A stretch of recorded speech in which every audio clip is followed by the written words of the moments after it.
बुधवार व्रत के नियम। 1. प्रातः स्नान के पश्चात व्रत आरंभ करें। बुधवार की सुबह स्नान करके मन को शुद्ध कर व्रत की शुरुआत करें। 2. व्रत के दौरान नमक का सेवन न करें। विशेष रूप से खाने में नमक का प्रयोग न करें, क्योंकि यह व्रत की पवित्रता में बाधा डालता है। शाम को फलाहार का सेवन करें। दिन भर के उपवास के पश्चात शाम को फलों से युक्त हल्का भोजन करें। 4. व्रत का पारण फलाहार के साथ करें। फलाहार के तुरंत बाद ही व्रत का पारण करें, क्योंकि अन्न का सेवन करते ही व्रत खंडित हो जाता है। बुधवार व्रत कथा। प्राचीन काल में एक छोटे से गांव में मधुसूदन नाम का एक सज्जन व्यक्ति रहता था। एक बुधवार का दिन था जब मधुसूदन अपनी पत्नी को उसके मायके से लेने का बीड़ा उठाया।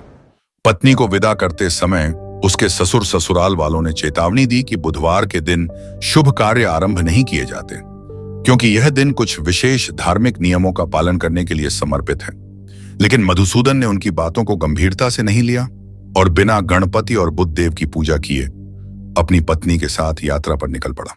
अपनी जल्दबाजी में उसने झूठ बोलकर यह दावा कर दिया कि उसने पूर्व में श्री गणेश की पूजा की थी, ताकि किसी को उसकी उदासीनता का पता न चले।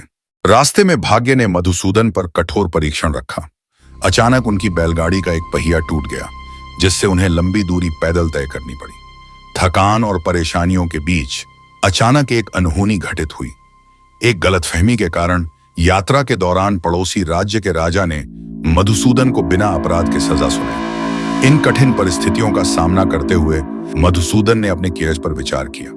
उसे एहसास हुआ कि यदि उसने व्रत के नियमों का पालन किया होता तो शायद यह अकल्पनीय मुसीबत न आती। वह जान गया कि गणपति एवं बुद्ध देव की पूजा और व्रत का सही ढंग से पालन करना जीवन में आने वाली बाधाओं से बचने का एक प्रमुख साधन है। तुरंत मधुसूदन ने अपनी गलती स्वीकार की और गहराई से श्री गणेश तथा बुद्ध देव से क्षमा याचना की।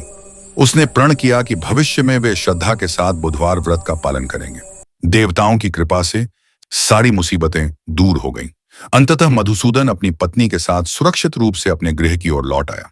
उस दिन के बाद से मधुसूदन ने न केवल व्रत के नियमों का पालन किया, बल्कि अपने जीवन में आने वाली हर बाधा के सामने भी श्रद्धा और नियमों का महत्व समझा। यह कथा हमें यह संदेश देती है कि धार्मिक नियमों का पालन और सच्ची श्रद्धा से की गई पूजा जीवन में सुख, समृद्धि और सुरक्षा की कुंजी है। आप हमारे YouTube चैनल द वाणिजी सूत्रा में व्रत कथा प्लेलिस्ट में अन्य व्रत कथा सुन सकते हैं। जय श्री गणेश।